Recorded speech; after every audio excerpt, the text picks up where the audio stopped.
وہ حقیر نہیں سمجھتا، معمولی نہیں سمجھتا، تو ایسا شخص جو ہے یہ علامت بتائی گئی ہے کہ اس کا حج جو ہے یہ حج مقبول بن گیا ہے۔ تو اللہ کے بندو، اگر اللہ نے ہمیں مال اور دولت سے نوازا ہے، کوشش کیجئے کہ ان ایام میں ہم عمرہ کریں، اور اگر اللہ نے اور زیادہ مال دیا ہے تو حج کے فریضے کو انجام دیں۔ اسی طرح سے میرے اسلامی بھائیوں، ان 10 دنوں میں خاص طور سے ہمیں روزے کا بھی اہتمام کرنا چاہیے، روزے رکھنا چاہیے۔ روزے یہ اللہ رب العالمین کے پسندیدہ اعمال میں سے ایک عمل ہے۔ ایک نفلی روزہ ایک بندہ مومن اللہ کو راضی کرنے کے لیے رکھتا ہے۔ اللہ کے نبی جناب محمد اکرم صلی اللہ علیہ وسلم نے فرمایا کہ اللہ تبارک و تعالی اس کے چہرے کو جہنم کی آگ سے 70 سال کی مسافت تک دور کر دیتا ہے۔ ایک تیز رفتار گھوڑ سوار یا ایک تیز رفتار سواری پر آپ بیٹھ جائیے، 70 سال تک اس پر سوار رہیے، چلتے رہیے، جتنے دور آپ کی سواری پہنچے گی اتنی دوری تک اللہ تبارک و تعالی اس بندہ مومن کے چہرے کو جہنم سے کر دیتا ہے کہ جس نے صرف اللہ کو راضی کرنے کے لیے ایک دن کا نفلی روزہ رکھا۔ کتنی بڑی فضیلت ہے۔ اور جہاں تک ان 10 دنوں کے روزے کی تعلق کی بات ہے تو اللہ کے نبی جناب محمد اکرم صلی اللہ علیہ وسلم کی ازواج میں سے کسی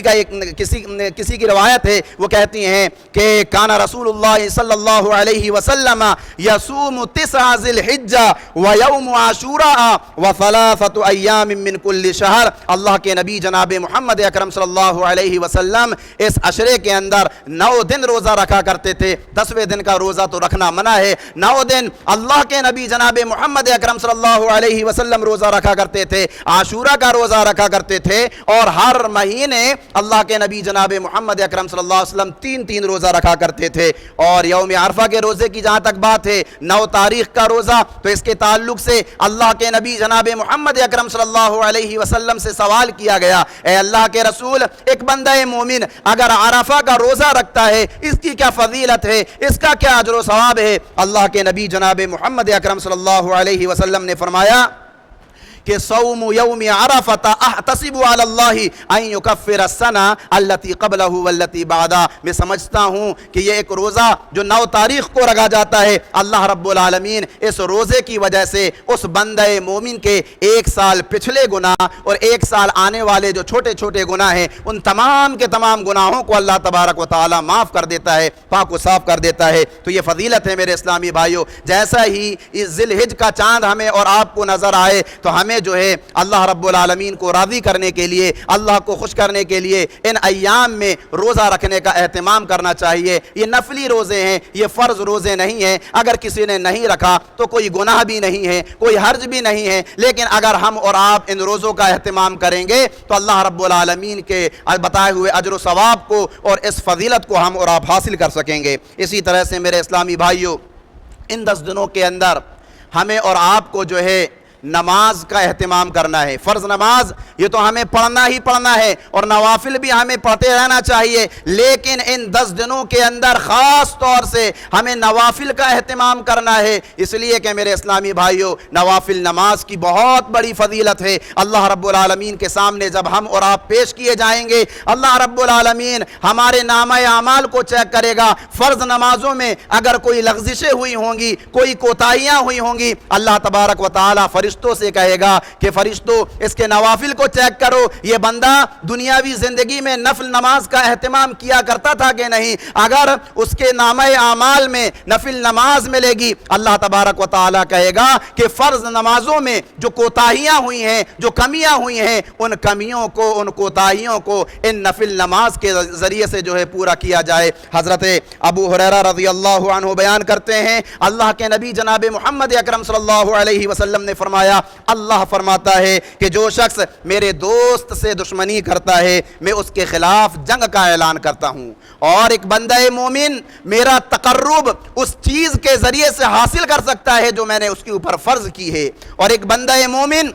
میرا تقرب نوافل کے ذریعے سے بھی حاصل کرتا ہے، اور جب بندہ مومن نوافل کا اہتمام کرتا ہے تو میں اس سے محبت کرنے لگتا ہوں، اور اس قدر میں اس سے محبت کرنے لگتا ہوں کہ میں اس کی آنکھ بن جاتا ہوں، میں اس کا کان بن جاتا ہوں، میں اس کی زبان بن جاتا ہوں، میں اس کا ہاتھ بن جاتا ہوں، میں اس کے پیر بن جاتا ہوں، یعنی کہ اس کے اعضائے جوارے جو ہیں، یہ آنکھ، ناک، کان اللہ کے مطیع و فرما بردار بن جاتے ہیں۔ اور پھر اللہ کے نبی جناب محمد اکرم صلی اللہ علیہ وسلم نے فرمایا کہ اللہ کہتا ہے کہ جب بندہ مومن کے میں آنکھ، کان، ناک بن جاتا ہوں تو پھر اس کے بعد وہ بندہ مومن جو بھی اللہ تبارک و تعالیٰ سے دعا کرتا ہے، اللہ تبارک و تعالیٰ اس کی دعا کو قبول کر لیتا ہے۔ تو میرے اسلامی بھائیوں، ہمیں جو ہے ویسے تو پوری زندگی نوافل کا اہتمام کرنا چاہیے، لیکن ان 10 دنوں میں خاص طور سے کثرت کے ساتھ ہمیں نوافل نماز کا اہتمام کرنا چاہیے، سنتوں کا اہتمام کرنا چاہیے۔ اسی طرح سے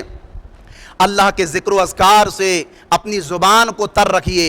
زیادہ سے زیادہ اللہ رب العالمین کا ذکر و اذکار کیجئے۔ حضرت عبداللہ ابن عمر رضی اللہ عنہ بیان کرتے ہیں کہ اللہ کے نبی جناب محمد اکرم صلی اللہ علیہ وسلم نے فرمایا کہ اللہ رب العالمین کے نزدیک یہ 10 دن بہت زیادہ محبوب ہیں، بہت زیادہ پسندیدہ ہیں، لہٰذا تم ان 10 دنوں میں فَأَكْثِرُوا فِيهِنَّ مِنَ التَّحْلِيلِ وَالتَّكْبِيرِ وَالتَّحْمِيدِ، کثرت کے ساتھ لا الہ الا اللہ کا ورد کرتے رہو، اللہ اکبر کا ورد کرتے رہو، الحمدللہ پڑھتے رہو، اور جو بھی اذکار ہیں ان اذکار کی پابندی کرو، کثرت کے ساتھ اللہ کا ذکر کرتے رہو۔ وَلَا ذِكْرُ اللَّهِ أَكْبَرُ، اس لیے کہ اللہ کا ذکر یہ بہت بڑی عبادت ہے۔ اللہ رب العالمین اللہ کا ذکر کرنے والوں سے خوش ہو جاتا ہے۔ پیارے نبی جناب محمد اکرم صلی اللہ علیہ وسلم جب معراج میں گئے، حضرت ابراہیم علیہ السلام سے ملاقات ہوئی۔ حضرت ابراہیم علیہ السلام نے پیارے نبی جناب محمد اکرم صلی اللہ علیہ وسلم سے کہا کہ آپ اپنی امت کو میری طرف سے سلام کہنا، اور ان سے کہہ دینا کہ دیکھو جنت جو ہے اس کی مٹی بڑی خوشبودار ہے، اور اس کی زمین جو ہے ہموار ہے، اور اس کا پانی بہت زیادہ میٹھا ہے، لہٰذا جنت کی زمین جو بالکل ہموار ہے اس میں آپ جو ہے پیڑ پودے لگا سکتے ہو۔ اور پھر حضرت ابراہیم علیہ السلام نے اللہ کے نبی سے کہا کہ سبحان اللہ پڑھو گے ایک پیڑ جنت میں لگ جائے گا، الحمدللہ پڑھو گے ایک پیڑ جنت میں لگ جائے گا، اللہ اکبر پڑھو گے ایک پیڑ جنت میں لگ جائے گا۔ تو میرے اسلامی بھائیوں، ذکر و اذکار کی بہت بڑی فضیلت ہے، لہٰذا ذکر و اذکار بھی ہمیں جو ہے ہمہ وقت کرتے رہنا چاہیے، لیکن ان 10 دنوں میں خاص طور سے ہمیں اور آپ کو جو ہے ذکر و اذکار کی پابندی کرنا چاہیے، ذکر و اذکار سے اپنی زبان کو تر رکھنا چاہیے۔ اسی طرح سے میرے اسلامی بھائیوں، اس عشرے کے اندر ہم اور آپ صدقہ و خیرات کر کے، غریبوں کی مدد کر کے، ضرورت مند کی ضرورت کو پورا کر کے، حاجت مندوں کی حاجت کو پورا کر کے اللہ کا تقرب حاصل کر سکتے ہیں، اللہ کی خوشنودی حاصل کر سکتے ہیں۔ اللہ تبارک و تعالی نے فرمایا یا ایھا الذین آمنوا انفقوا مما رزقناکم من قبل ان یأتی یوم لا بیع فیہ ولا خلۃ ولا شفاعہ، اے وہ لوگو جو ایمان لائے ہو، جو کچھ ہم نے تمہیں دیا ہے اس میں سے اللہ رب العالمین کے راستے پر خرچ کرتے رہو، قبل اس کے کہ ایک ایسا دن آ جائے کہ جس دن تمہاری تجارت تمہارے کام نہ آئے گی، تمہاری دوستی تمہارے کام نہ آئے گی، اور نہ ہی کسی کی سفارش تمہارے کام آئے گی۔ لہٰذا اللہ کے بندو، ہمیں اور آپ کو جو ہے خاص طور سے ان 10 دنوں میں اللہ کے راستے میں مال کو خرچ کرنا چاہیے، ضرورت مندوں کی ضرورت کو پورا کرنا چاہیے۔ یہ نہیں سوچنا چاہیے کہ ہم نے اگر اللہ کے راستے پر یا کسی غریب کو اپنا مال دے دیا تو ہمارے مال میں کمی ہو جائے گی۔ اللہ کے نبی نے فرمایا ما نقصت صدقۃ من مال، صدقہ و خیرات کرنے سے مال میں کمی نہیں ہوتی۔ اللہ تبارک و تعالی ہر اس بندہ مومن کے مال میں برکت دے دیتا ہے، اس کے مال کو بڑھا دیتا ہے جو اللہ کے راستے میں اپنے مال کو خرچ کرتے رہتے ہیں۔ تو ان ایام کے اندر خاص طور سے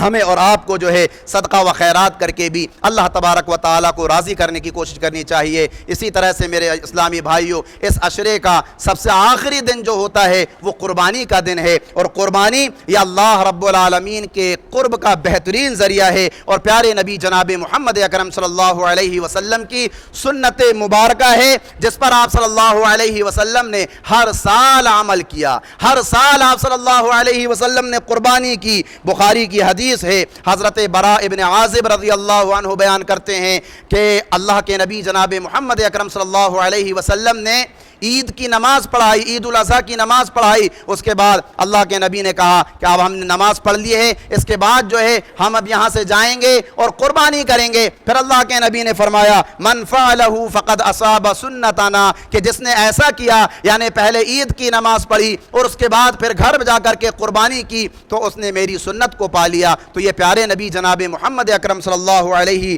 وسلم کی سنت ہے۔ حضرت عبداللہ ابن عمر رضی اللہ عنہ بیان کرتے ہیں کہ ان سے کسی نے پوچھا کہ کیا قربانی کرنا واجب ہے؟ تو انہوں نے کہا ضحیٰ رسول اللہ صلی اللہ علیہ وسلم والمسلمون، کہ قربانی اللہ کے نبی نے کی اور مسلمانوں نے کی۔ پھر اس نے یہی سوال کیا کہ کیا قربانی کرنا واجب ہے؟ تو حضرت عبداللہ ابن عمر رضی اللہ عنہ نے کہا کہ اتعقلوا ضحیٰ رسول اللہ صلی اللہ علیہ وسلم والمسلمون، کیا تم عقل نہیں رکھتے ہو کہ اللہ کے نبی نے قربانی کی اور مسلمانوں نے قربانی کی؟ یہ ترمذی کی حدیث ہے۔ اس حدیث کو لکھنے کے بعد امام ترمذی، اس حدیث کو نقل کرنے کے بعد امام ترمذی کہتے ہیں وَالْعَمَلُ عَلَى هَذَا عِنْدَ أَهْلِ الْعِلْمِ أَنَّ الْأَضْحِيَةَ لَيْسَتْ وَاجِبَةً وَلَكِنَّهَا سُنَّةٌ مِّن سُنَنِ رسول اللہ صلی اللہ علیہ وسلم۔ اہل علم کہتے ہیں کہ قربانی یہ واجب نہیں ہے بلکہ پیارے نبی جناب محمد اکرم صلی اللہ علیہ وسلم کی سنت مبارکہ میں سے ایک سنت ہے جس پر عمل کرنا مستحب ہے۔ آپ صلی اللہ علیہ وسلم جب مکہ سے مدینہ آئے تو 10 سال مدینہ رہے، اللہ کے نبی نے ہر سال قربانی کی۔ تو یہ سنت ہے، واجب نہیں ہے، لیکن جو صاحب حیثیت ہیں، مالدار ہیں، اللہ نے انہیں نوازا ہے، انہیں چاہیے کہ وہ قربانی ضرور کریں، اس لیے کہ اللہ کے نبی جناب محمد اکرم صلی اللہ علیہ وسلم نے فرمایا کہ جو قربانی کی طاقت رکھتا ہے اس کے باوجود وہ قربانی نہیں کرتا، جانور کو اللہ کے راستے میں ذبح نہیں کرتا، تو کوئی ضرورت نہیں کہ وہ ہماری عیدگاہ میں آئے اور نماز عید کو ادا کرے۔ تو اللہ کے نبی نے اس حدیث مبارکہ کے اندر سختی سے کہا ہے کہ جو صاحب حیثیت ہیں، جو مالدار ہیں، جن کے پاس روپیہ اور پیسہ ہے، انہیں چاہیے کہ وہ اللہ کو راضی کرنے کے لیے جانور خریدیں اور اللہ کے راستے پر جو ہے اس کو قربان کریں۔ اسی طرح سے میرے اسلامی بھائیوں، اللہ کے نبی جناب محمد اکرم صلی اللہ علیہ وسلم کا یہ بھی فرمان ہے کہ اللہ کے نبی نے فرمایا من رآ ہلال ذی الحجہ واراد ان یضحی فلا یاخذ من شعرہ ولا من اظفارہ، کہ جو بھی شخص قربانی کا ارادہ رکھتا ہے، اس کی نیت ہے کہ مجھے قربانی کرنا ہے، اور پھر ذی الحج کا چاند نظر آ گیا، تو اللہ کے نبی نے فرمایا کہ اسے چاہیے کہ نہ تو وہ اپنے بالوں کو کٹوائے اور نہ ہی جو ہے اپنے ناخنوں کو چھوٹا کرے، چھوڑ دے۔ عید ذی الحج کا چاند دیکھنے کے بعد اور پھر جب وہ قربانی کرتا ہے تو اس کے بعد اپنے بالوں کو بھی چھوٹا کروا لے اور اپنے ناخنوں کو بھی کٹوا لے۔ تو یہ پیارے نبی جناب محمد اکرم صلی اللہ علیہ وسلم کی تعلیم ہے۔ قربانی بہت ہی قریب ہے، ہم میں سے جو ہے اکثریت لوگوں کی ایسی ہے جو جانوروں کو تلاش کر رہی ہے اللہ کے راستے میں جانوروں کو ذبح کرنے کے لیے۔ تو میرے اسلامی بھائیوں، ہم جب بھی جانور کا انتخاب کریں تو کچھ چیزوں کا ہمیں اور آپ کو جو ہے خیال رکھنا چاہیے۔ اللہ تعالیٰ نے قرآن مجید کے اندر فرمایا وَلِكُلِّ أُمَّةٍ جَعَلْنَا منسکا لیذکروا اسم اللہ علی ما رزقہم من بہیمۃ الانعام۔ اللہ تعالیٰ فرما رہا ہے کہ ہم نے ہر امت کے لیے قربانی کا ایک طریقہ مقرر کر رکھا ہے تاکہ وہ بہیمۃ الانعام، جو چوپائے ہم نے انہیں کھانے اور پینے کے لیے دے رکھے ہیں، ان پر اللہ تبارک و تعالیٰ کا نام لیں، یعنی بسم اللہ اللہ اکبر پڑھ کر کے جو ہے جانور کی گردن پر چھری چلائیں۔ وہ کون سے جانور ہیں کہ جن کو ہمیں اللہ رب العالمین کے راستے پر قربان کرنا چاہیے عید الاضحیٰ کے موقع پر؟ تو میرے اسلامی بھائیوں، سورۃ الانعام کے اندر اللہ تبارک و تعالی نے ان 8 جوڑوں کا تذکرہ فرمایا ہے، اونٹ، اونٹنی، گائے، بیل، بکرا، بکری، بھیڑ اور دمبا۔ یہ 8 جانور ہیں، انہی جانوروں کی ہمیں اور آپ کو جو ہے اللہ رب العالمین کے راستے میں قربانی کرنا چاہیے۔ اسی طرح سے ہم اور آپ جب جانور خریدنے کے لیے جائیں تو جانور کو اچھی طرح سے چیک کر لینا چاہیے، پوری طرح سے جو اس کو چیک کر لینا چاہیے۔ اللہ کے نبی نے فرمایا کہ یہ جانور قربانی میں ذبح نہ کیے جائیں۔ کون سے جانور؟ جس کے کان اوپر سے کٹے ہوئے ہوں، نیچے سے کٹے ہوئے ہوں، لمبائی میں چرے ہوئے ہوں، کان میں سوراخ ہو، جس جانور کا نصف یا زیادہ سنگ چلا گیا ہو، لنگڑا جانور جس کا لنگڑا پن بالکل واضح ہو، ظاہر ہو، کانا جانور جس کا کانا پن بالکل ظاہر ہو، بیمار جانور جس کی بیماری بالکل ظاہر ہو، لاغر جانور کہ جس کی ہڈیوں میں بالکل گودا نہ ہو، اسی طرح سے وہ جانور جس کا تھن کٹا ہوا ہو، وہ جانور جو اندھا ہو، تو یہ ساری چیزیں ہمیں دیکھنا چاہیے۔ خوبصورت، حسین، پیارا، موٹا تازہ فربا جو ہے سینگ والا جانور ہمیں اللہ رب العالمین کے راستے پر قربان کرنا چاہیے، اور خصی جانور بھی اللہ کے راستے میں قربان کیا جا سکتا ہے اور کرنا چاہیے، اس لیے کہ اللہ کے نبی جناب محمد اکرم صلی اللہ علیہ وسلم، ترمذی کی حدیث ہے، قربانی کے موقع پر جو ہے دو موٹے تازے فربا سینگ والے خصی جانور ذبح کیا کرتے تھے۔ تو یہ پیارے نبی جناب محمد اکرم صلی اللہ علیہ وسلم سے ثابت ہے، اسے ہمیں اور آپ کو جو ہے عیب تصور نہیں کرنا چاہیے۔ جو چیز اللہ کے نبی سے ثابت ہو گئی تو وہ چیز جو ہے عیب سے باہر ہو جاتی ہے۔ جانور کو خصی کر لینے میں بہت سارے فائدے ہیں، اس کے گوشت میں لذت آ جاتی ہے، اور پیشاب کی بو جو دوسرے جانوروں میں سے آتی ہے وہ بو بھی جو ہے ختم ہو جاتی ہے۔ اس کا ہمیں اور آپ کو خیال رکھنا چاہیے۔ اسی طرح سے جانور لیتے وقت ہمیں یہ بھی دیکھنا چاہیے کہ جانور جو ہے دو دانتا ہے یا نہیں۔ اللہ کے نبی نے فرمایا لا تذبحوا الا مسنہ، کہ دو دانتا جانور ہی اللہ رب العالمین کے راستے میں قربان کرو۔ ایسا جانور جس کے دودھ کے دانت ٹوٹ گئے ہوں اور اوریجنل جو دانت ہوتے ہیں وہ دو دانت باہر آ گئے ہوں۔ اسی طرح سے یہ بھی خیال رکھیں کہ ایک بکرا یا ایک بکری یہ پورے گھر والوں کے لیے کفایت کر جاتی ہے، کافی ہو جاتی ہے۔ ضروری نہیں ہے کہ ایک گھر میں جو ہے 5 5 7 7 8 8 10 10 جانور ذبح کیے جائیں۔ ہاں اگر اللہ نے مال سے نوازا ہے تو اللہ کی رضا کے لیے، اللہ کی خوشنودی کے لیے زیادہ جانور بھی جو ہے ذبح کیے جا سکتے ہیں، قربان کیے جا سکتے ہیں۔ اور اسی طرح سے ریاکاری سے بچیں، دکھلاوے سے بچیں، اور جو ہے یہ بہت جو ہے بڑا جرم ہے ریاکاری کرنا، دکھلاوا کرنا۔ کتنے سارے مسلمان بھائی ایسے ہیں کہ جو جانور خرید کر کے تو لاتے ہیں لیکن انہیں اس وقت تک سکون نہیں ملتا جب تک کہ وہ محلے کے لوگوں کو، پاس پڑوس والوں کو اس کی قیمت نہ بتا دیں اور اس کے گلے پر ہار اور مالا چڑھا کر کے پوری سوسائٹی میں، پورے محلے میں اس کو گھما نہ دیں، تب تک ان کو سکون نہیں ملتا۔ اللہ کے بندو، اللہ کی رضا کے لیے ہمیں جانور قربان کرنا چاہیے، اس لیے کہ اللہ کے یہاں قربانی کے جانور کا نہ گوشت پہنچتا ہے نہ ہی خون پہنچتا ہے۔ اللہ کے یہاں جو چیز پہنچتی ہے وہ ہمارا اور آپ کا تقوی ہے۔ آخری بات یاد رکھیے کہ بے نمازی کی قربانی بھی جو ہے اللہ رب العالمین ایکسیپٹ نہیں کرتا، قبول نہیں کرتا۔ ہم نماز کا اہتمام نہیں کر رہے ہیں، جمعہ مسجد میں آ گئے، رمضان میں نماز کی پابندی کر لی اور عیدین میں ہم نے نماز کا اہتمام کر لیا، ایسے بے نمازیوں کی قربانی کو اللہ تبارک و تعالی قبول نہیں کرتا۔ وہ لوگ جو بے نمازی ہیں، نماز کا اہتمام نہیں کرتے، انہیں پہلے نماز کا پابند بننا چاہیے۔ ایسے لوگ جو بے نمازی ہیں ان کو دیکھا جاتا ہے کہ عید کی نماز میں بہت زیادہ بے چین ہوتے ہیں، بے قرار ہوتے ہیں، اور جیسے ہی عید کی نماز ختم ہوتی ہے لنگی اور کپڑا پہن کر کے جو ہے گھر میں سب سے پہلے جانور کو جو ہے جانور کی گردن میں چھری چلاتے ہیں اور پھر پورے محلے میں، پورے معاشرے میں فون کر کر کے دعوت دیتے ہیں۔ تو یاد رکھیے میرے اسلامی بھائیوں، ایسے لوگوں کی قربانی کو اللہ تبارک و تعالی قبول نہیں کرتا۔ شیخ ابن عثیمین فرماتے ہیں کہ جو شخص نماز نہیں پڑھتا نہ اس کی قربانی قبول ہوگی اور نہ ہی اس کا ذبح کیا ہوا جانور کھایا جائے گا، اس لیے کہ یہ حرام ہے۔ تو اس کا ہمیں اور آپ کو خیال رکھنا چاہیے۔ جانور کو ذبح کرنے سے پہلے، اللہ کے راستے میں قربان کرنے سے پہلے اپنے نفس کو قربان کیجئے اور نمازی بنائیے، 5 وقتہ نمازوں کا اہتمام کیجئے، اس کے بعد اللہ کے راستے میں اپنے جانور کو قربان کیجئے۔ تو یہی چند اہم اور ضروری باتیں تھیں۔ اللہ تبارک و تعالیٰ سے دعا ہے الہ العالمین ہم تمام کے تمام مسلمانوں کو قرآن اور حدیث کے مطابق زندگی گزارنے والا بنا۔ الہ العالمین ہم بیمار ہیں، ہم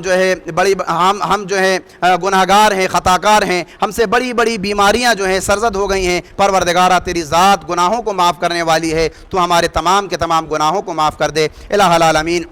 وہ بھائی جو بیمار ہیں، جن کو بڑی بڑی بیماریوں نے اپنے شکنجے میں لے لیا ہے، تیری ذات شفا دینے والی ہے۔ الہ العالمین ان تمام کے تمام بھائیوں کو شفائے کاملہ عاجلہ عطا فرما۔ الہ العالمین ہم تمام کے تمام مسلمانوں کو بروز قیامت جہنم کی دہکتی ہوئی آگ سے بچا کر اپنی جنت میں داخل فرما۔ آمین ثم آمین۔ وآخر دعوانا ان الحمد للہ رب العالمین۔